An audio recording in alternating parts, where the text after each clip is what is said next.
온 땅이여 여호와께 즐거운 찬송을 부를지어다. 기쁨으로 여호와를 섬기며 노래하면서 그의 앞에 나아갈지어다. 여호와는 선하시니 그의 인자하심이 영원하고 그의 성실하심이 대대에 이르리로다. 아멘.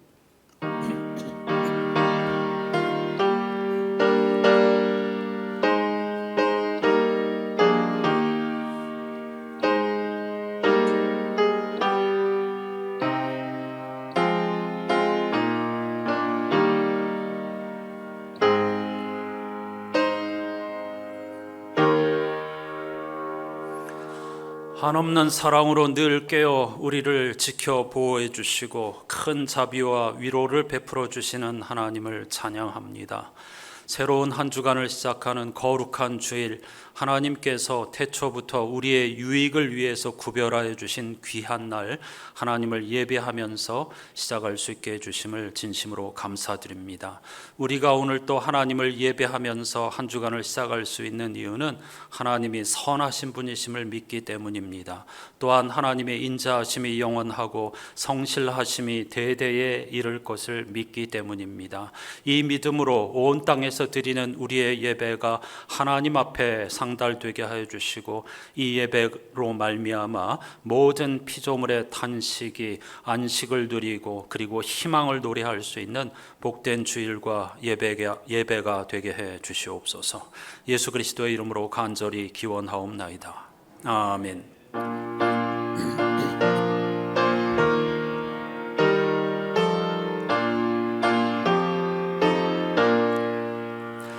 오만세 반석이신 주 우리 하나님, 저 창조 이전부터 또 영원하도록 한없는 영광 중에 그 보좌에 있으니 큰 환난 풍파에도 날 지켜주시네. 인생 사는 것이 뜬 구름 같으며 저 푸른 동산 안에 꽃송이가 또다.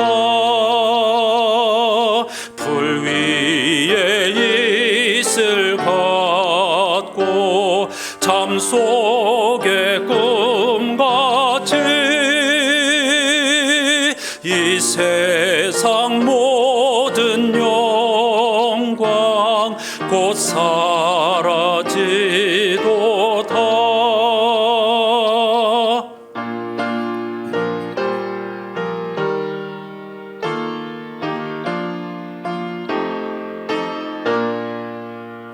한없는 사랑으로 늘 깨어 지키사 큰 자비 베푸시고 늘 인도하시니 내 평생 짧은 세월 빛나게 살도록 참 빚진 성령으로 날 채워주소서.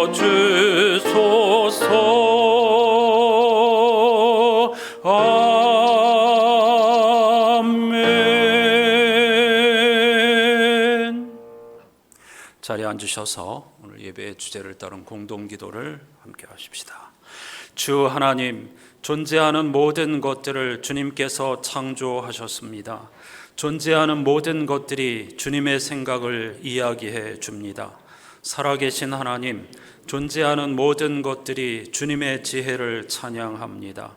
전능하신 하나님, 존재하는 모든 것 안에 주님의 뜻이 채워져 있습니다. 내 안에도 역시 그렇습니다. 거룩하신 하나님이시여, 존재하는 모든 것 안에서 나는 찬란한 주님의 신호를 봅니다. 주님은 내 위에 우산이십니다. 주님은 내 아래 땅이십니다. 주님은 높이요 깊이입니다. 나는 주님 안에 존재합니다. 나는 우리 주 예수 그리스도를 찬양합니다. 아멘. 존재하는 모든 것들이 주님의 지혜를 찬양하고 그 안에 주님의 뜻이 채워져 있는데 내 안에도 역시 그렇다는 신앙 고백에 여러분이 집중하셔야 합니다. 오늘 참회의 기도는 하나님께서 우리를 신과 같은 존재로 만들어 주셨고 우리 안에 이런 하나님의 충만함이 있지만은 그걸 깨닫지 못하고 원망하고 두려워하고 불평하고 불신하는 이런 우리의 연약함을 침묵으로 다 같이 고백하십시다.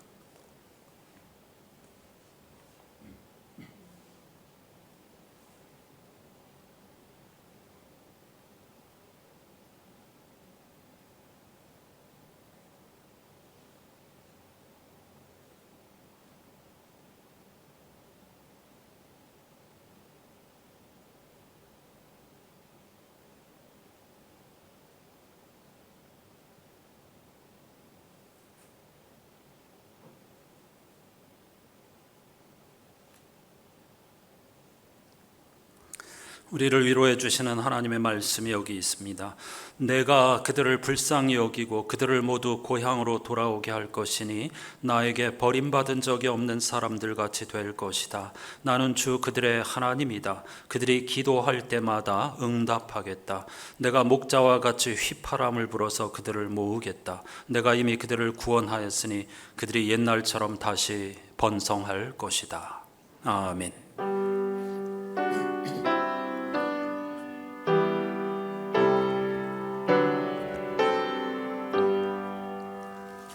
그리스도인들이 믿는 도리를 화면을 보시면서 사도신경으로 함께 고백합니다. 나는 전능하신 아버지 하나님 천지의 창조주를 믿습니다. 나는 그의 유일하신 아들 우리 주 예수 그리스도를 믿습니다.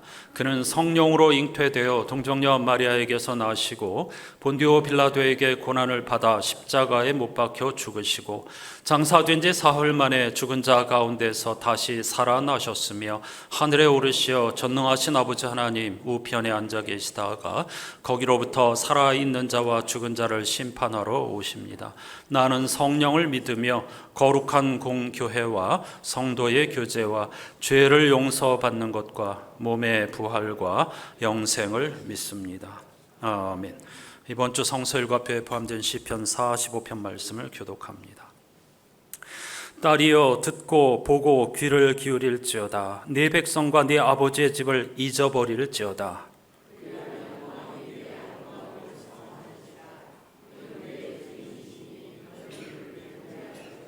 두로에 따른 예물을 드리고 백성 중 부한 자도 내 얼굴 보기를 원하리로다.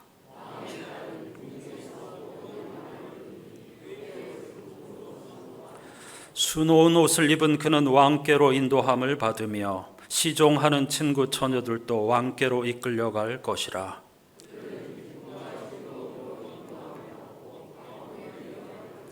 왕의 아들들은 왕의 조상들을 계승할 것이라. 왕이 그들로 온 세계의 군왕을 삼으리로다.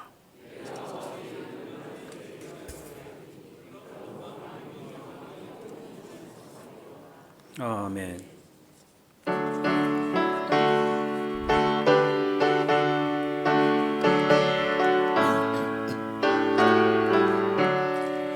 그 크신 하나님의 사랑 말로 다 형용 못하네. 저 높고 높은 별을 넘어 이 낮고 낮은 땅 위에 죄범한 영혼 구하려 그 아들 보내사 화목제물 삼으시고 죄 용서하셨네.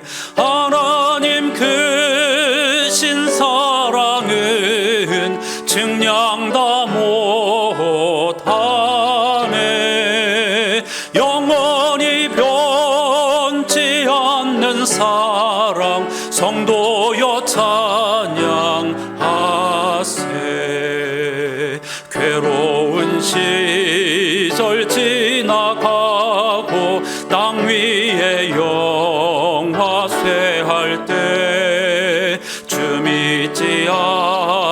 떠났던 영혼들은 큰 소리 외쳐 울어도 주 믿는 성도들에게 큰 사랑 베푸사 우리의 죄 사했으니 그네 잊을까. 하나님 크신 사랑은 증량 다 못하네. 영원히 변치 않는 사랑 성도여 찬양하세.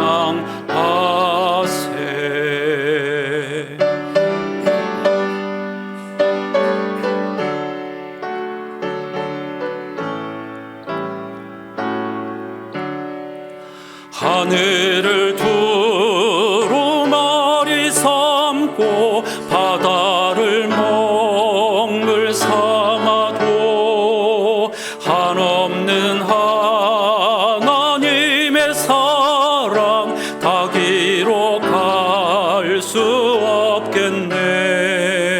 하나님의 크신 사랑 그 어찌 닿았을까. 저 하늘 높이 쌓아도 채우지 못하리. 하나님 크신 사랑은 증량 다 못하네. 영원히 변치 않는 사랑 성도여 찬양하세. 하나님 크신 사랑은 증량 다 못하네. 영원히 변치 않는 사랑 성도여 찬양하세.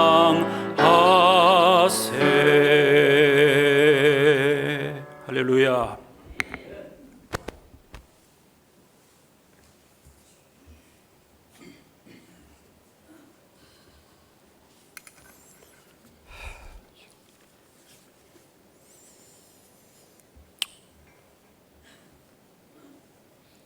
하나님 아버지, 오늘도 주의 이름으로 이전에 불러주시고 성삼위 하나님께 신령과 진정으로 예배할 수 있도록 인도하여 주신 주님께 찬양과 존귀와 영광을 올립니다. 우리의 안고 일어섬을 아시며 우리의 생각과 머리털까지도 다 세신 받으시는 주님 앞에 우리의 죄의 고백을 아니할 수 없사오니 저희의 모든 죄를 용서하여 주소서. 하나님의 뜻대로 하는 근심은 후회할 것이 없는 구원에 이르는 회개를 이루는 것이요 세상 근심은 사망을 이루는 것이니라 하셨사오니 주여 저 길에서 방황했던 저희를 불쌍히 여겨주시고 이 시간 회개할 수 있는 믿음을 더하여 주시옵소서. 제 유혹을 따라 살면서 그것이 옳은 것처럼 행하며 살았던 것을 용서하여 주시옵소서. 하나님의 자녀답지 못한 생각과 말과 행실을 서슴없이 행하며 살았나이다. 주의 자녀들은 주님의 말씀을 따라 살아야 함에도 자신의 욕심에 끌리는 대로 살았습니다. 저희의 욕심이 주님의 뜻을 거스렸습니다. 저희를 긍휼히 여겨주셔서 용서하여 주시고 참여하는 심령 속에 주님의 모습으로 되찾게 하여 주시옵소서. 주여 몸된 우리 안산교를 기억하여 주시기를 원합니다. 주님의 크신 뜻과 계획이 계셔서 이곳에 예배당을 세우신 줄 믿습니다. 이 안산교를 통하여 이 세계에 복음화가 되게 하여 주시고 주님의 뜨거운 사랑을 나타낼 수 있는 사랑의 교회가 되게 하여 주시옵소서. 삶의 소망을 잃은 자들과 인생의 편안이 없는 자들과 고달픈 삶을 살아가는 자 모든 자들에게 주의 빛을 비추게 하시고 소망 있게 하시고 편안 있게 하시고 참 안식의 은총을 경험하게 하시옵소서. 우리의 연약함을 아시는 주님, 저희 모두를 긍휼하게 주시옵소서. 주의 자녀들이 어려운 문제들을 안고 주님 앞에 가지고 나왔습니다. 이 시간에 저희들 마음을 살펴주시고 하나님께서 우리에게 감당치 못할 시험을 허락하지 않는다 하셨사오니 고난의 끝자락에서 주님의 은혜를 기다리는 성도들에게 임하여 주시고 특별히 육신의 질고와 상한 심령을 만져주시다 고통의 자리에서 건져 주시옵소서. 우리 성도들 어떠한 상황에서도 믿음이 흔들리지 않게 하시고 주님께서 채워주시는 은혜로 만족함을 얻는 복된 삶이 될 수 있도록 인도하여 주시옵소서. 주여, 장마철입니다. 우리 성도들 건강 잃지 않게 붙들어 주옵소서. 7월 중 또 교회학교 수련회와 성경학교를 준비 중에 있습니다. 성령께서 준비하는 교역자들과 교사들에게 힘과 지혜를 주셔서 다음 세대를 바로 세우는 계기가 되게 하여 주옵소서. 이 시간도 목사님 한 주간 동안 기도와 정성을 다하여 준비하신 말씀을 전하실 텐데 성령님 강건하게 붙들어 주시고 선포되는 말씀을 통하여 하나님 아버지의 뜻을 저희 모두가 깨닫고 친히 기쁨으로 순종하여 하나님 사랑, 이웃사랑을 실천하며 살아갈 수 있게 하여 주시옵소서. 예배를 돕는 많은 손길들을 주님 기억하여 주시고 저들의 수고를 기억하여 주시옵소서. 우리를 사망 자리에서 생명의 자리로 옮겨주시는 예수 그리스도의 존귀하신 이름으로 간절히 기도드리옵나이다. 아멘.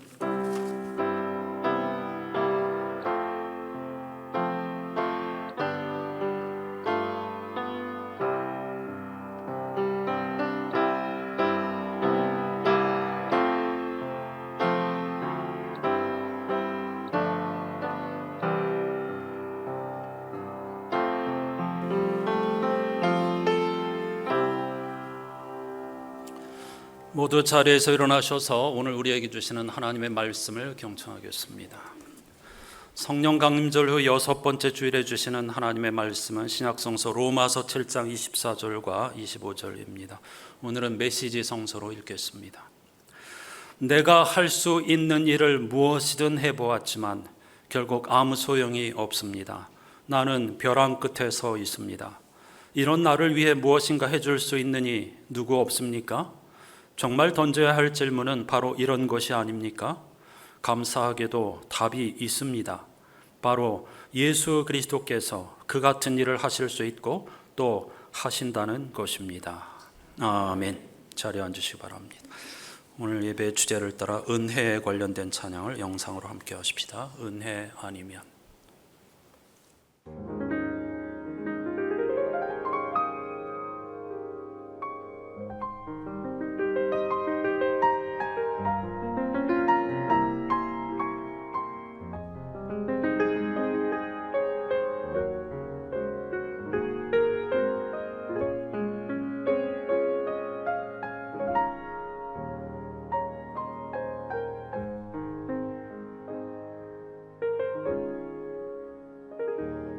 어둠 속 헤매이던 내 영혼 갈 길 몰라 방황할 때에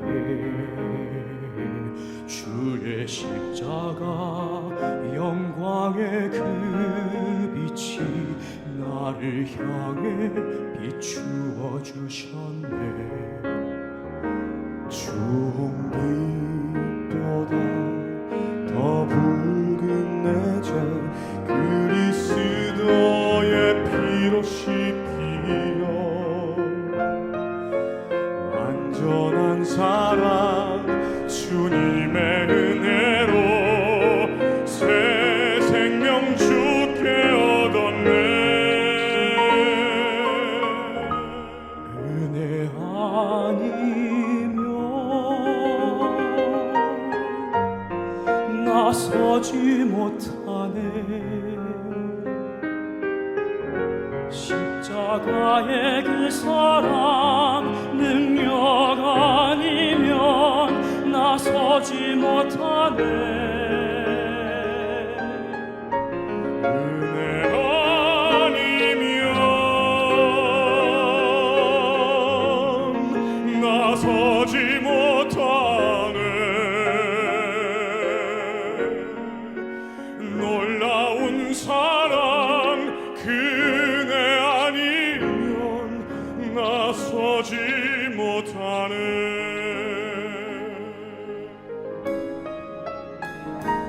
나의 노력과 의지가 아닌 오직 주님의 그 뜻 안에서 의로운 자란 내게 말씀하셨네.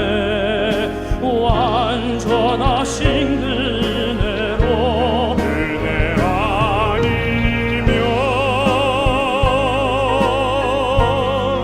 나서지 못하네.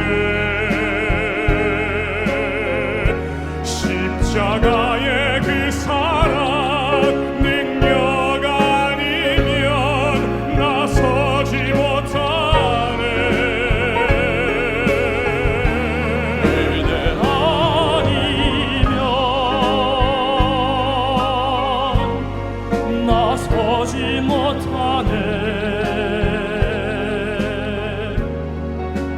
놀라운 사랑 그네 아니면 나서지 못하네.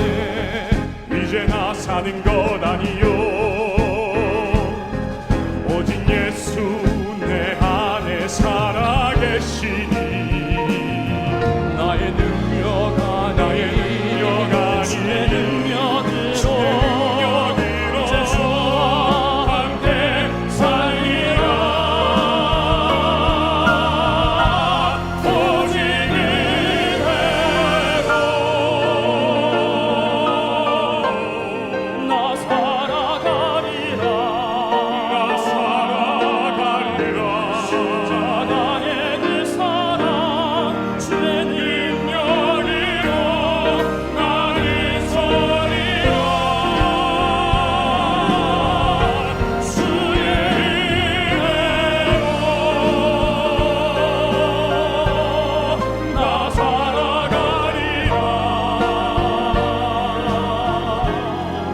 십자가 사랑 그 능력으로 나 살리라. 주 은혜로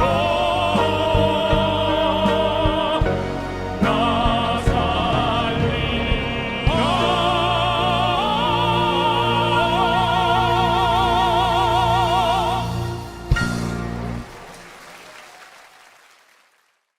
방금 함께한 은혜 아니면이라는 제목은 바꿔 말하면 모든 것이 은혜라는 고백이죠. 그런데 이 은혜라는 단어는 우리들 그리스도인에게 가장 익숙한 단어인 동시에 가장 잘못 사용하는 낱말이기도 합니다. 기독교 복음의 진수를 정확히 표현하는 가장 깊은 단어가 은혜이지만 뜻밖에도 이 은혜라는 단어가 많은 성도들에게 한없이 가볍게 사용되기도 하죠. 은혜는 선물이라는 뜻입니다. 말 그대로 외부에서 우리에게 주어지는 것입니다. 하지만 많은 경우 우리는 모든 것이 하나님의 은혜입니다라고 입술로는 고백하지만 자기 자랑에 빠지는 경우가 참 많이 있습니다. 은혜라는 외피를 두르고 자기를 과시하는 경우도 참 많이 있죠.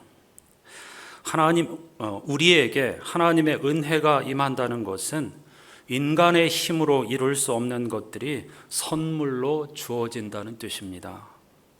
이것을 바꿔 말하면 은혜는 삶을 선물로 받아들일 수 있는 능력입니다. 저와 여러분 한 분 한 분에게 삶을 선물로 받아들일 수 있는 안목과 영적 능력이 있다면 우리의 삶은 완전히 새로운 경지에 도달하게 될 줄로 믿습니다. 바울은 이 은혜가 하나님과 예수 그리스도로부터 온다는 사실을 분명히 깨달았습니다. 그러므로 우리에게 요청되는 것은 하나님의 은혜에 진정 마음을 여는 태도라고 하겠습니다. 문제는 우리가 이 하나님의 은혜에 별로 관심이 없다는 것이죠. 로마서 7장은 율법에 사로잡혀 있는 인간의 비참한 실존에 대한 바울의 탄식으로 가득합니다. 율법에 사로잡혀 있다는 말은 선물을 거부하고 스스로의 힘과 노력으로 인생을 성취하겠다는 태도를 의미합니다. 절대 율법이 악하다거나 소용없다고 말하는 것이 아닙니다. 율법에 사로잡혀 있다. 스스로의 힘과 노력으로 인생을 성취하겠다는 태도를 말하는 것입니다. 그리고 바울이 로마서에서 성령을 따르는 삶과 육체를 따르는 삶을 계속 비교하고 있는데, 거기서 말하는 육체를 따르는 삶은 우리의 이 육체적인 욕망을 말하는 것이 아니고 율법에 복종하는 삶을 말하는 것입니다. 그것을 잘 이해하면서 로마서를 읽어 나가야 하겠습니다. 우리의 육체의 욕망을 말하는 것이 아니고 육체를 따르는 삶이란 율법주의적인 삶을 의미하는 것입니다. 적어도 로마서에서는요. 오늘날 자신들의 공약으로 국민을 부자 되게 해주겠다고, 자신들의 지혜와 통치 철학으로 정의롭고 공평한 세상을 만들어주겠다고 외치는 정치인들을 보십시오. 얼마나 안타깝고 안쓰러운지 모릅니다. 바울이 나는 비참한 사람이라고 탄식할 때에 말하는 나는 바울 개인을 말하는 것이 아니라 인간 종을 의미하는 것입니다. 우리 인간 전체에, 이 지구상에 살아가는 인간 종의 실존의 비참함을 말하고 있는 것입니다. 물론 성서는 인간을 하나님의 형상대로 지음받은 존재라고 하고 시편 8편에서는 하나님처럼 지은 존재라고 고백하고 있죠. 또 139편에서도 신묘막측한 존재라고 말하고 있습니다.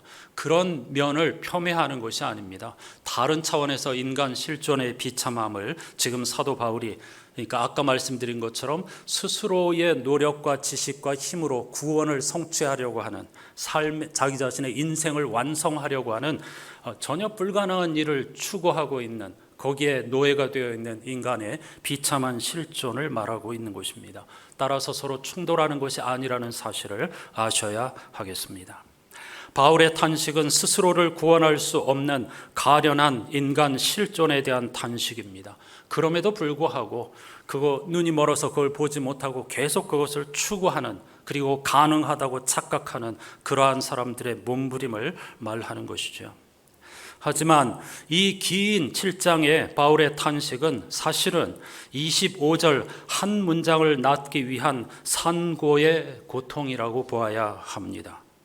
그는 우리 주 예수 그리스도의 은혜로 우리가 하나님께 받아들여졌고 그 안에서 자유와 평화를 누리게 되었다고 선언하면서 우리를 그 구원과 은혜의 세계로 초청하고 있는 겁니다.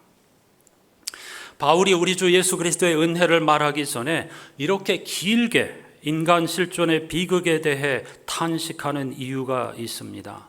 그것은 우리의 가련한 현실을 제대로 알고 인정해야 하나님의 은혜에 마음을 열고 다가설 수 있기 때문입니다. 따라서 우리는 먼저 인간 실존의 비참함에 대해서 깊이 깨닫고 인정해야만 합니다. 왜냐하면 바울의 탄식은 지금도 현재 진행형이기 때문입니다. 아마도 주님이 오실 때까지, 그리고 우리의 구원과 생명이 완성될 때까지 인간을 포함한 모든 피조물의 탄식은 계속 이어질 수밖에 없을 것입니다. 그 이유는 예수 그리스도로 인해 하나님의 나라가 시작되었지만 아직 완성된 것은 아니기 때문입니다. 바울은 7장의 본문에서 내가 원하는 선한 일은 하지 않고 악한 일을 하곤 하는데 그것을 하는 것은 내가 아니라 내 속에 자리 잡고 있는 죄라고 탄식합니다. 여러분들이 성서 일과표를 꼼꼼히 읽으시면 읽어보시기를 권해드립니다. 악한 행동을 하는 것은 내가 아니라 내 속에 자리 잡고 있는 죄다, 이렇게 탄식하고 있죠. 이건 핑계되는 것이 아닙니다. 난 하고 싶지 않은데 어쩔 수 없이 죄가 이런 행동을 하게 만들기 때문에 난 어쩔 수 없다라고 핑계대는 것이 절대 아닙니다. 바울이 여기서 말하는 죄는 악을 행하게 하는 근원적인 힘을 의미하는 것입니다. 거짓말, 사기, 폭력 이런 걸 말하는 게 아닙니다. 우리로 하여금 우리가 원치 않는 악을 행하게 혹은 악을 행할 수밖에 없게 만드는 어떤 근원적인 세력, 힘, 그것을 바울이 죄라고 말하는 것입니다.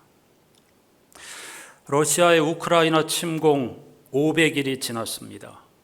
이 전쟁이 계속 지지부진하자 미국은 이른바 강철비로 불리우는 집속탄을 우크라이나에 지원하기로 결정하였다고 합니다. 집속탄, 그것은 이 폭탄이 강철로 만들어진 폭탄이 소나기처럼 쏟아진다는 뜻입니다. 그 폭탄 하나를 쏘면 그것이 산지 사방으로 튀어나가면서 그 안에 있던 강철로 만들어진 폭탄이 사람들을 살상하게 되는 것이죠. 따라서 전 세계는 이 집속탄을 금지하였습니다. 그러나 미국과 러시아는 그 조약에 동의하지 않았습니다. 러시아는 이미 우크라이나 전쟁에서 집속탄을 사용하고 있고 미국은 그걸 자제하다가 최근에 우크라이나에 이 집속탄을 지원하기로 결정하였다는 것입니다. 국제사회에서 금지된 이 집속탄을 비난을 무릅쓰고 우크라이나에 지원하기로 한 이유는 다른 포탄들이 긴 전쟁에 다 소진되었기 때문입니다. 미국 대통령은 고뇌에 찬 결정이었다고 발표했습니다. 하나님이 웃으실 일이죠. 이 포탄, 어마어마한 포탄이 다 사라졌다는 것입니다. 그리고 끔찍한 무기를 사용하게 되었는데 방산업체, 그것을 통해서 이익을 누리는 사람들은 지금 박수를 치며 쾌재를 부르고 있겠죠. 누구를 위한 전쟁이며 무엇을 위한 전쟁입니까? 우리는 비참한 존재입니다. 이렇게 고백하지 않을 수가 없습니다. 최근 나쿠 지역이 관광 명소로 개발되어 유명세를 타는 사례가 아주 많습니다. 여러분, 사람들이 찾지 않고 돌보지 않으면 경제적으로 다 침체되기 마련입니다. 그런 깊은 시골 지역이 갑자기 관광 명소로 탈바꿈하게 되면서 많은 사람이 찾아오고 경제적인 효과가 유발됩니다. 좋은 일입니까? 나쁜 일입니까? 좋은 일이죠. 좋은 일이죠. 그런데 그것으로 인해서 임대료가 급등하고 현지 주민들은 그것을 감당하지 못해 삶의 터전을 잃고 쫓겨나는 둥지 내몰림, 젠트리피케이션이라고 하죠.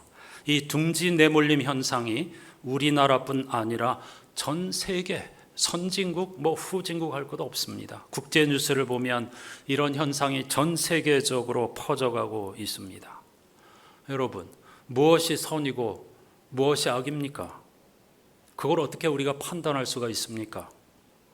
선이라고 생각한 일이 누군가에게는 악이 되고 선을 목적으로 행동한 나의 행동이 누군가에게는 악한 결과를 가져오기도 합니다. 이것이 우리 인간 실존입니다. 우리는 비참한 존재입니다. 이런 것이 바울이 탄식하는 이유입니다. 그런데 이런 문제에 대해 사람들은 먹고 살기 바쁘다는 이유로 그리고 골치 아프다는 이유로 별로 관심을 갖지 않습니다. 한없이 가벼워져만 가는 세상에서 이런 무거운 사안에 대해서 깊이 생각하고 싶어 하지 않습니다. 심지어 한가한 소리라고 비난하기도 합니다. 따라서 자기의 어떤 생각을 말하지도 않습니다. 서로 눈치 보고 자기 검열하기 바쁩니다. 예수께서 제자들의 영적 수준을 알아보기 위해서 너는 나를 누구라 하느냐고 질문하였습니다. 이 질문이 중요합니다. 너는 나를 누구라고 생각하느냐 하고 물었죠. 모든 제자들이 다른 사람들이 이렇게 말합디다 이렇게 대답합니다. 누군가가 당신을 엘리야라고 이야기하고 또 다른 사람은 세례 요한이라고 이야기하고 다른 사람은 선지자라고 얘기하던데요? 라고 대답하는 겁니다. 예수께서는 너는 나를 누구라고 생각하느냐? 라고 묻고 있는 것입니다. 베드로만이 당신은 하나님의 아들이시며 그리스도이십니다라고 고백하였습니다. 모든 사람은 예수님을, 목수의 아들인 예수를 하나님의 아들이며 그리스도라고 고백하는 것을 거짓이라고 치부하고 비난하지만 베드로의 눈에는, 어떤 깨달음을 얻은 그의 눈에는 그것이 진리였습니다. 이런 것들이 바로 예언자적 영성이라고 할 수 있겠습니다. 이런 예언자적 영성이야말로 오늘 우리들의 한없이 빈곤한 상상력의 시대에 꼭 필요한 것이고 그리스도인에게 주어진 사명이라고 할 수가 있겠습니다. 7월달 매일 성서의 본문은 예레미야서입니다. 예레미야는 예언자이죠. 그런데 고대 이스라엘의 예언자는 시인으로 불렸습니다.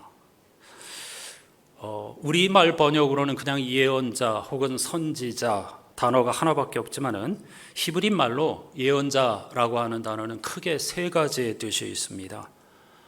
가장 기본적인 뜻으로 하나님의 말씀을 대언하는 자, 대신 전하는 자, 신탁을 받아서 그것을 사람들에게 외치는 사람입니다.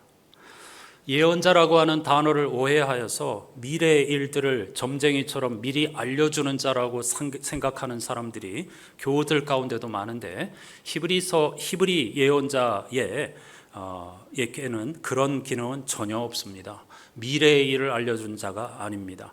지금 현재 여기 현실에 대해서 하나님께서 들려주시는 말씀을 전하는 역할을 하는 자가 바로 예언자입니다. 두 번째 예언자가 가지고 있는 의미, 예언자라는 단어의 의미는 시인이라는 뜻입니다. 시가 무엇입니까? 우리가 똑같은 사물을 보아도 우리는 겉으로 드러나는 것만을 보고 그냥 판단하기 마련이지만 시인은 그 이면에 무언가를 꿰뚫어 보는 사람입니다. 그래서 우리는 그냥 눈으로 보는 것을 무심하게 이야기하고 지나쳐 버리지만은 시인은 그 깊은 것을 깨닫고 그것을 시어를 통해서 우리에게 표현하는 것입니다. 그런데 시인의 시를 보고서 우리가 야 이건 비과학적이다, 야 이건 논리적이지 않아, 맞춤법에 맞지 않아 이렇게 공격한다면 그것은 시의 세계를 전혀 알지 못하는 무지의 소치인 것이죠. 그런 면에서 예언자, 히브리 예언자는 시인이었습니다. 그리고 세 번째 의미 역시 시인인데 이때 시라고 하는 한자는 볼 시자입니다. 사람들이 보지 못하는 본질을 꿰뚫어 보는 자라는 뜻입니다. 그래서 사실 히브리 예언자는 이 세 가지 의미를 다 가지고 있는 사람입니다. 거꾸로 되짚어 보면은 사람들이 보지 못하는 어떤 세계의 본질을 꿰뚫어 보고 그것을 그대로 이야기하면 사람들이 전혀 알아듣지 못하기 때문에 시어를 통하여서 대언하는 자, 그게 바로 예언자입니다. 그러니까 아무나 하는 것이 아니죠. 자기가 할 수 있다고 하는 것도 아닙니다. 어떤 깊은 훈련과 통찰을 통해서 인생과 역사, 현실의 본질을 꿰뚫어 보긴 하는데 그걸 아무리 이야기해 보았자 알아들을 수 없기 때문에 시적인 은유를 통하여서 하나님의 말씀을 사람들에게 대언하는 자가 예언자입니다. 그런데 문제는 그렇게 시어를 통해서 사람들에게 하나님의 말씀을 전하니까 사람들이 알아듣지 못하고 반발하는 것입니다. 도리어 정신 나간 사람이라고 이야기하는 것이죠. 오늘 복음서 본문에도 보면은요, 예수님 당시에 어린 아이들이 뭘 하고 놀았느냐면 결혼 예식 놀이하고 놀고 신랑 신부 역할하면서 그 다음에 장례 예식을 놀이 소재로 삼았습니다. 그런데 그 세대를 예수께서 무엇에 비유하셨느냐면 어린 아이들이 골목에서 장례 놀이를 하고 혼인 예식 놀이를 하는데 피리를 불어도 춤추지 않고 슬피 울어도 함께 동조하지 않는다. 이게 형식적인 종교의식에 매여 있던 바리새파 사람들과 율법 교사들을 비유적으로 일컫는 말이었습니다. 그들은 심지어 세례 요한이 금욕적인 생활을 하면서 진리를 추구하려고 하자 저 정신 나간 놈이다, 이렇게 왜 밥을 안 먹냐 그렇게 이야기했고, 반대로 예수께서는 세리와 죄인들과 어울려서 포도주도 한잔하고 음식도 먹고 이렇게 하자 저 술주정뱅이에다가 음식을 탐하는 욕심쟁이다, 탐하는 욕심쟁이다, 이렇게 비난하였습니다. 겉으로 드러나는 것만 보고 판단하니까 전혀 영적인 세계를 알지 못하는 것이죠. 아모스 7장에 보면 예언자 아모스와 역시 예언자인 아마샤라는 사람이 등장합니다. 두 사람의 대화가 등장하는데요. 아마샤는 당시 북이스라엘의 왕의 고위 고문으로서 국가가 고용한 예언자였습니다. 모든 시대에 다 있었습니다. 우리나라 삼국시대에도 있었고 고려시대, 조선시대에도 이 종교인으로서 이 국가의 미래에 대한 운명, 이런 것들을 조언하는 자가 최고위직이었다는 것을 우리는 사극을 통해서도 잘 보셨을 것입니다. 고대 이스라엘에서도 마찬가지였습니다. 그는 돈을 받고 직업 예언을 하는 사람이었습니다. 그런데 남쪽 유다에서 온 농부 출신인 아모스가 와서 북이스라엘에 대해서 하나님의 심판의 말씀을 선언하니까 이 아마샤가 위기를 느꼈죠. 국가의 안위를 책임져야 하는 아마샤로서는 이 아모스에게 뭐라고 이야기하느냐면, 시인이여, 뭔가 아까 제가 시인의 뜻이 뭔지 말씀드렸죠. 그걸 인정하는 것입니다. 시인이여, 너는 너의 고향 유다로 도망하여, 여기서 있으면 너 죽인다, 살고 싶으면 유다로 도망쳐서 거기서 남들이 듣고 싶은 말을 해주며 돈을 벌고 예언이나 하거라, 이렇게 비아냥거리는 협박하는 내용이 있습니다. 이게 아이러니하게요, 아마샤 자신이 어떤 일을 하고 있는가를 정확하게 이야기해버린 것이었습니다. 남들이 듣고 싶은 말을 해주며 돈을 벌고 예언해주는 일을 하거라. 지금 아마샤 자신이 그 일을 하고 있거든요. 국가의 돈을 받고 왕이 듣고 싶어하는 이야기, 괜찮습니다. 괜찮습니다. 하나님이 보호해 주실 것입니다. 백성들이 듣고 싶어하는 이야기, 이곳은 성전이다, 이곳은 성전이다, 이곳은 성전이다, 그러므로 안전하다, 절대 무너질 일 없다, 이렇게 백성들과 지도자가 듣고 싶어하는 이야기를 해주면서 그것으로 먹고 사는 거짓 예언자. 그러자 아모스가 이렇게 대답합니다. 나는 예언자도 아니고 예언자 훈련받은 사람도 아니고 나는 목동이며 농부입니다, 이렇게 대답합니다. 이거 아주 깊은 의미가 있는 뜻입니다. 그는 평상시에 양과 염소를 기르면서 그리고 나무를 재배하면서 그 안에서 하나님의 음성을 들은 사람이었습니다. 그리고 그 안에서 세상을 보는 지혜를 얻은 사람이었습니다. 나는 전문적인 예언자 훈련을 받은 사람 아니고 돈 받고 그런 일을 하는 사람도 아니지만은 일상에서 하나님과 깊이 교감하면서 내가 하는 일을 통해서 창조의 질서와 하나님의 음성과 섭리를 듣는 사람이다. 나는 그것만을 말하고 싶을 뿐이다, 이렇게 말하고 있는 것이죠. 일상에서 이처럼 우리에게 주어진 일에 집중하면서 하나님의 음성에 예민하게 귀를 기울이고 그리고 날마다 신비를 깨달을 수 있는 예언자 영성이 매우 그리운 시대입니다. 하지만 오늘날 우리 사회에는 이런 예언자 영성이 한없이 메말라져 있습니다. 교회도 마찬가지입니다. 목회자들의 책임이죠. 법치에 무슨 감동이 있습니까? 법치에는 영혼이 없습니다.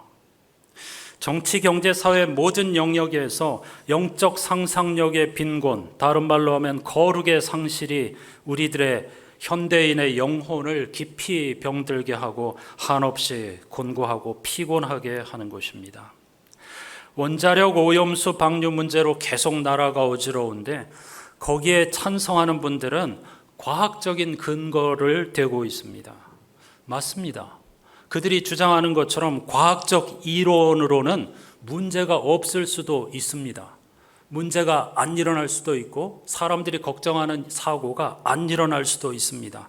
그런데 문제는 일본이 과학적으로 검증된 방법을 정확히 지켜서 방류하느냐입니다. 그런 건 따지지 않고 앞으로 어떤 일이 발생할지도 모르는데 무조건 과학을 내세웁니다. 과학적으로는 문제가 없다. 근데 사람이 거기에 마음이 움직입니까? 안타까운 일이죠. 또 지금도 알프스라고 하는 처리 장치가 여러 번 고장 났다는 사실을 일본도 인정하고 있습니다. 또 그러지 말라는 보장이 어디에 있습니까? 따라서 이런 여러 가지 문제로 과학적 지식이 없어서 그런 게 아니고 우리 국민들이 그건 무슨 말인지 알겠는데 그러나 어떤 일이 발생할지 모르고 인류 역사상 처음으로 하는 일이기 때문에 당연히 걱정할 수밖에 없는 거죠. 그런데 그런 민심을 괴담이라고 공격합니다. 그리고 과학적 근거를 끊임없이 앵무새처럼 되뇌입니다. 거기에 마음이 움직이겠습니까? 그럴 리가 없죠. 참 안타까운 일입니다. 정반대의 사례가 있습니다. 이미 제가 2번이나 언급했고 영상을 보여드렸지만은 오늘 다시 한번 그 사건이 생각나기 때문에 반복하지 않을 수가 없습니다. 2015년 6월 미국 사우스캐롤라이나주의 유서 깊은 흑인 성공회 교회에서 한 백인 우월주의자 청년의 총기 난사로 목회자를 비롯한 9명의 교우가 목숨을 잃었습니다. 이 사건으로 미국 전체에 인종 갈등이 최고조에 이르고 폭동이 일어날 조짐이 보였죠. 하지만 이들의 장례식에 참석한 당시 버락 오바마 미국 대통령은 추도사에서 이렇게 말했습니다. 범인의 목적은 우리 사회의 갈등과 분열을 깊게 만들려는 것이었지만 하나님은 전혀 다른 신비로운 방식으로 일하십니다.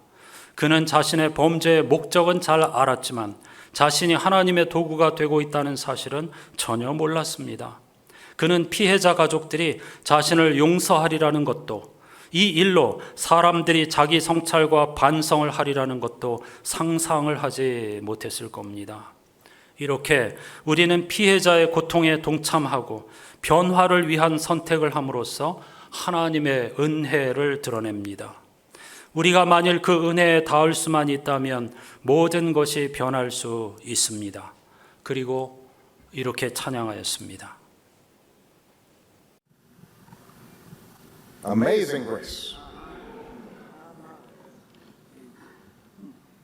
Amazing grace. 장례식 영상입니다.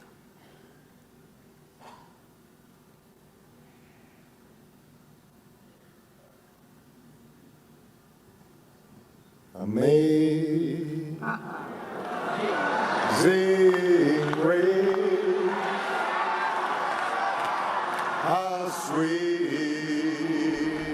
the sound that saved a wretch like me.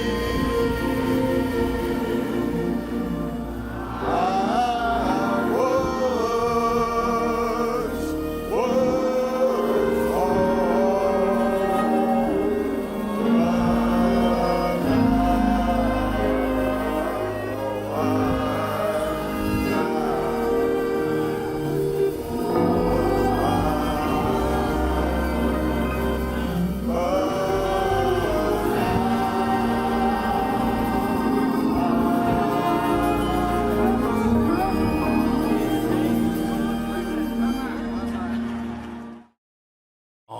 마지막에 어메이징 그레이스 짧은 부분만 보여드렸지만은 저는 이날 버락 오바마의 추도사 전체 전문 영상을 휴대폰에 저장하고 가끔씩 다시 그걸 듣곤 합니다. 이거야말로 진정한 예언자적 영성입니다. 어떤 면에서 버락 오바마가 현대의 예언자와 같은 역할을 하였다고 볼 수 있습니다. 오늘날 세계의 많은 지도자들이 이런 사건이 벌어지면 반대 생각을 하는 사람들을 탄압하는 논리로 이용하고 끝없는 분열을 조장합니다. 누구를 살리기 위한 것입니까? 다 죽이는 것이죠. 다 죽자는 것이죠. 그건 죽음의 영성입니다. 하지만 오바마가 보여주는 것처럼 이런 절체절명의 위기에서 서로를 통합하고 하나로 아우르는 그러한 상상력, 그런 영적 풍성함이야말로 하나님께서 우리 그리스도인들에게 바라시는 예언자적 상상력이라고 말씀을 드릴 수가 있겠습니다. 그런 면에서 바울 역시 본질을 꿰뚫어 볼 줄 아는 예언자였습니다. 그는 끊임없이 자기 자신에게 집중하는 우리들 인간의 본능을 통찰하였습니다. 그리고 그것은 결코 스스로를 구원할 수 없다는 사실을 깊이 자기 자신부터 경험하게 되었던 것입니다. 이렇게 오직 자기 자신에게 매몰되어 있는 길에서 벗어나는 유일한 방법은 하나님의 인정을 받는 것입니다. 이것이 그리스도교 영성의 핵심입니다. 믿음으로 의롭게 된다는 것이죠. 하나님의 인정을 받는다는 것은 아주 깊은 의미가 있습니다. 어떤 경쟁을 통해서 주일 예배를 빠짐없이 출석하는 걸 통해서 11조를 열심히 하는 것을 통해서 봉사하는 것을 통해서 하나님의 인정을 받는 것 전혀 아닙니다. 그건 정반대의 길입니다. 그야말로 예언자적 상상력의 빈곤에서 오는 생각이죠. 하나님의 인정을 받는다는 말을 이해하기 위해서는 하나님이 누구이신지를 알아야 합니다. 물론 우리는 죽을 때까지 하나님이 누구이신지를 온전히 알 수 없습니다. 그래서 이렇게 예배드리고 기도하면서 점점 하나님을 알아가고 있는 것이죠. 하나님의 인정을 받는다는 것, 하나님이 누구이시길래 우리를 인정해 주신다는 건가, 이런 일들은 세례받고 신앙 고백 한 번으로 끝나는 게 아니라 죽을 때까지 계속되는 것입니다. 한 달 동안 창세기를 읽으면서 떠나는 것, 그게 일회성이 아니라고 했죠. 평생 계속해야 되는 일이라고 했습니다. 이게 신앙생활의 여정입니다. 그런데 평생 신앙생활을 하면서도 어떤 그리스도인은 한 자리에 머물러 있고 어떤 그리스도인은 인생의 연륜과 더불어서 하나님과의 관계 안으로 점점 더 깊이 은혜의 세계로 깊이 들어갑니다. 깊이 들어간 만큼 우리의 영혼은 안식과 자유를 누리게 될 것입니다. 왜냐하면 비참한 인간 실존의 현실에서 진정한 쉼, 안식은 하나님 안에서만 가능하기 때문입니다. 오늘날 우리는 어디서 영혼의 안식을 얻을 수 있을까요? 한없는 피로사회, 위험사회에서 몸부림치는 우리들, 어디서 영혼의 안식을, 평화를 얻을 수 있을까요? 죄의 세력에 빠져 헤매는 우리 같은 비참한 존재를 살려주신 우리 주 예수 그리스도의 은혜 밖에는, 그리고 예수 그리스도의 은혜 아니면 우리는 서지 못하고 살지 못할 것입니다 라는 것을 진심으로 고백하게 될 때에 참된 안식과 평화가 우리에게 찾아오게 될 줄로 믿습니다. 예수 그리스도의 은혜가, 예수 그리스도의 사랑이 구원의 능력이며 하나님의 지혜입니다. 우리가 이런 세상을 포기하지 않을 수 있는 것은 바로 이런 주님의 은혜와 사랑이기 때문입니다. 절망에 머무르지 않을 수 있는 것, 희망을 가지고 다시 일어서서 버락 오바마가 그랬듯이, 사도 바울이 그랬듯이 이런 은혜의 세계를 설파하면서 살아갈 수 있는 것은 바로 하나님의 사랑 때문입니다. 이 사실을 영혼의 깊이에서 고백할 수 있는 저와 여러분이 되시기를 주님의 이름으로 축복합니다. 오늘 예배는 은혜 아니면으로 시작해서 Amazing Grace로 마치는 예배라고 할 수 있겠습니다. 다 같이 찬양하십시다.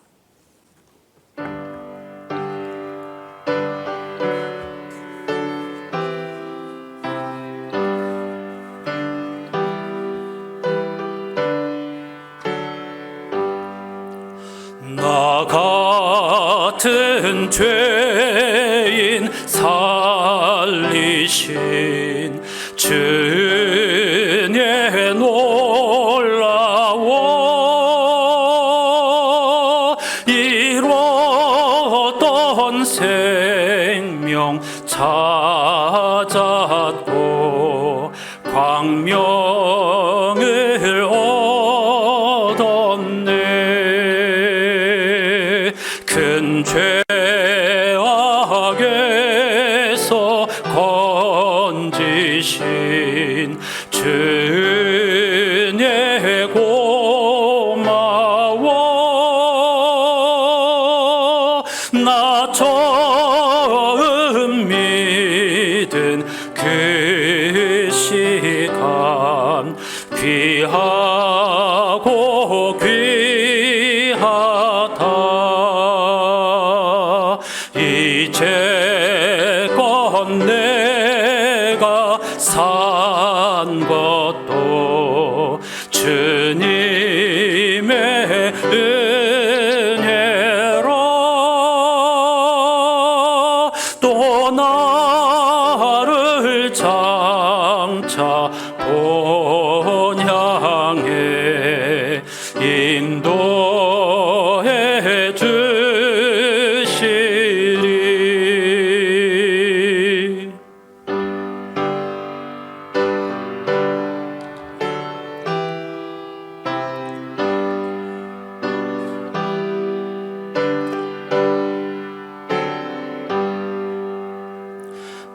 거기서 우리 영원히 주님의 은혜로 해처럼 밝게 살면서 주 찬양하리라.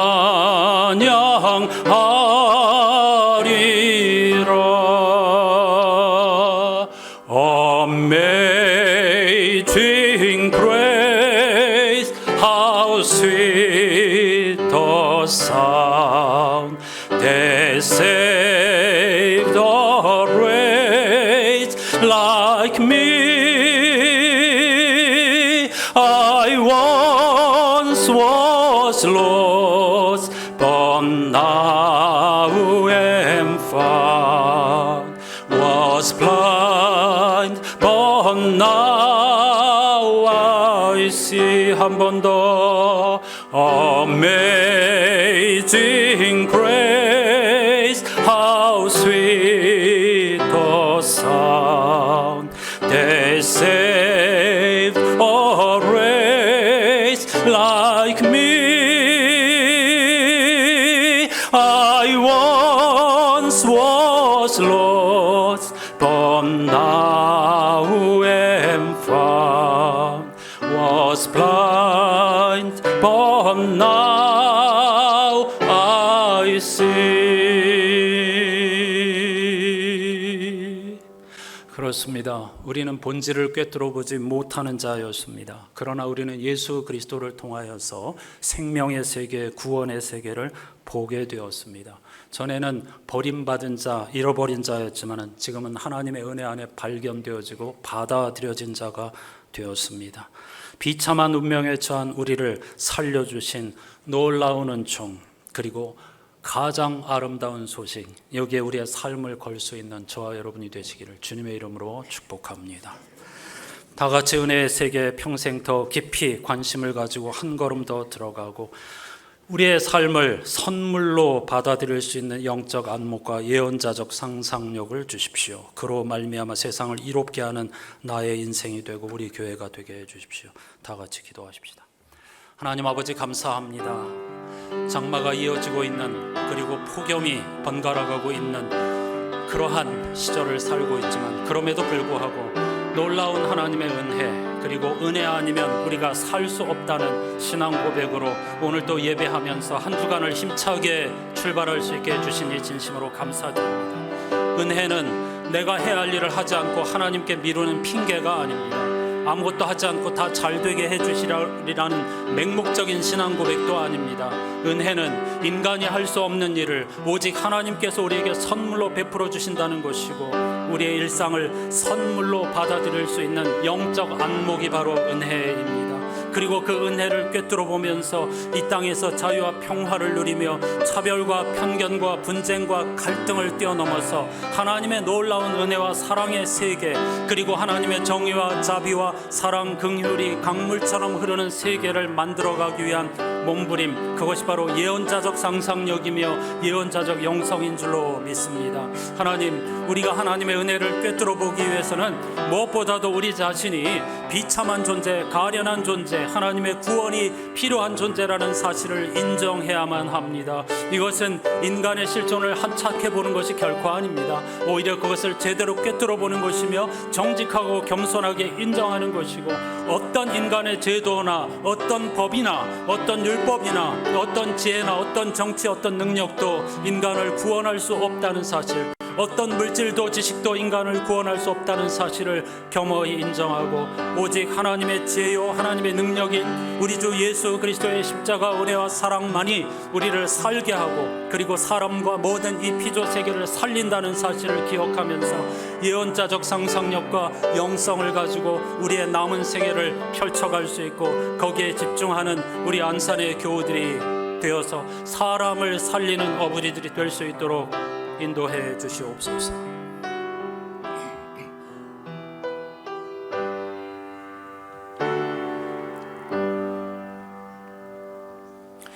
하나님, 감사합니다.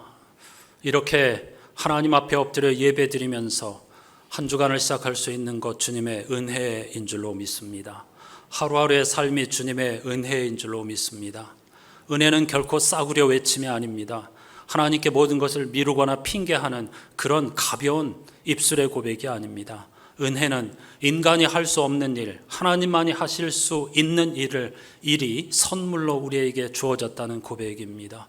생명과 구원, 평화, 은혜, 이런 것들은 다 인간이 만들어낼 수가 없고, 어떤 지식이나 능력이나 법도 율법도 불가능한 것이기에 하나님께서는 당신의 지혜요 능력인 예수 그리스도의 십자가와 부활을 통해 우리를 새로운 세계로 초청하여 주신 줄로 믿습니다. 한평생 우리의 남은 세월을 지금보다 더 이 은혜의 세계에 마음을 활짝 열게 도와주시고, 깊이 여기에 관심을 기울이게 하여 주시고, 그 은혜가 은혜인 것을 깨달으려면 정말로 우리 인간 실존이 가련한 존재라는 사실을 절실히 깨달아야만 하겠습니다. 사도 바울이 그런 경험을 하였습니다. 그리고 주님의 제자들이 그런 경험을 하였습니다. 우리들도 그런 경험을 통해서 정말 이 은혜가 은혜인 것을 고백하며 깨닫는 그런 사람들이 되기를 원합니다. 그래서 버락 오바마와 같은 지도자처럼 우리 사회도 그런 지도자들이 많이 생겨나게 도와주시고, 교회의 지도자들이 특히 이 예언자적 상상력과 영성을 가지고 찢어지고 갈기갈기 나뉘어지고 분열과 갈등으로 점철된 이 세계를 주님의 십자가의 보혈로 하나 되게 하고, 차별과 갈등을 뛰어넘어 주님의 기쁨이 은혜가 춤추는 세상으로 만들어가는 일에 우리의 인생을 번제로 드릴 수 있게 해 주시옵소서. 예수 그리스도의 이름으로 간절히 기도하옵나이다. 아멘.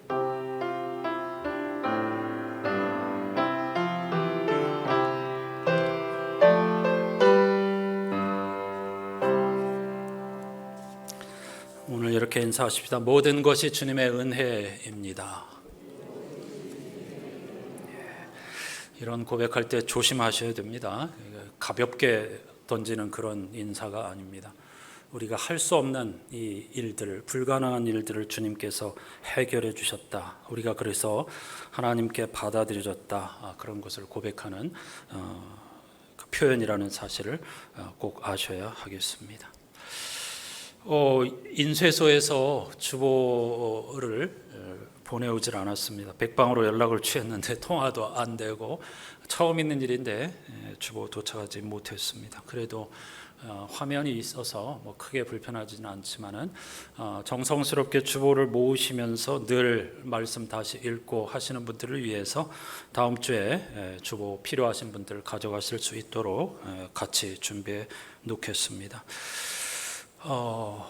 교회 소식 한번, 제가 주보가 없으니까 차례로 넘겨주십시오. 예, 성령 강림절 계속되고 있는데 사도행전 필사하면서 계속의 은혜에 동참해 주시기를 부탁드립니다. 오늘 예배 후에 정기 재직회로 모이고, 안건은 늘 하는 그 회개보고와 청소년부 수련회를 금년에 제주로 가게 되어서 작년 말에 편성한 예산보다 많은 예산이 필요하게 되어서 추경하는 것을 여러분께 묻겠습니다. 그리고 재직회 후에 권사 원래회로 모이겠습니다. 그리고 이제 7월 말에 여름 성경학교와 청소년부 수련회 있습니다. 일정이 거의 겹치는데요. 아동부는 교회에서, 청소년부는 제주에서 배를 타고 다시 배로 돌아오는 일정, 그리고 그 일을 위해서 지금 열심히 준비하고 있는데 물심양면으로 동참하시고 기도로 응원해 주시기를 바랍니다. 환우들을 위해서 기도해 주시고, 특히 정계균 집사님은 무사히 도착해서 서울대병원 집중치료실에서 치료받다가 일반 병실로까지 지금 옮겼습니다. 스스로 음식을 섭취할 수 있고 일어설 수 있는, 물론 지금은 보조기를 의지하지만은 긴 재활을 해야 할 것입니다. 정계균 집사님을 비롯한 우리 환우들을 위해서 간절한 마음으로 기도해 주시기를 부탁드립니다. 모두 자리에서 일어나셔서 찬양하시고 축도하겠습니다.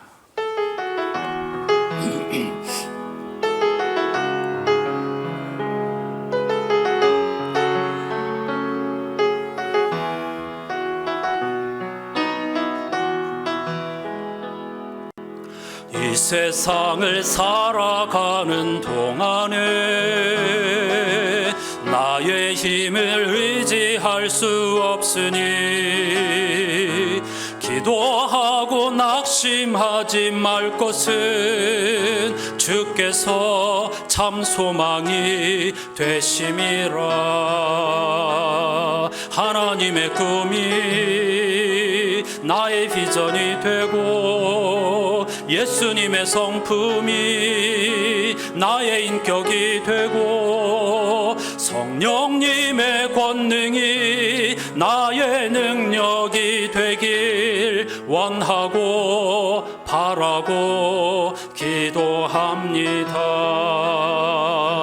주의 길을 걸어가는 동안에 세상의 것 의지할 수 없으니 감사하고 낙심하지 말 것은 주께서 참 기쁨이 되심이라. 축복하면서 하나님의 꿈이 나의 비전이 되고 예수님의 성품이 나의 인격이 되고 성령님의 권능이 나의 능력이 되길 원하고 바라고 기도합니다. 원하고 바라고 기도합니다.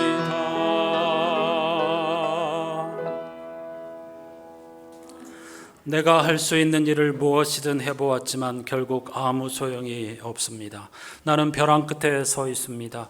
이런 나를 위해 무엇인가 해줄 수 있는 이 누구 없습니까? 감사하게도 답이 있습니다. 바로 예수 그리스도께서 그 같은 일을 하실 수 있고 또 하신다는 것입니다. 아멘.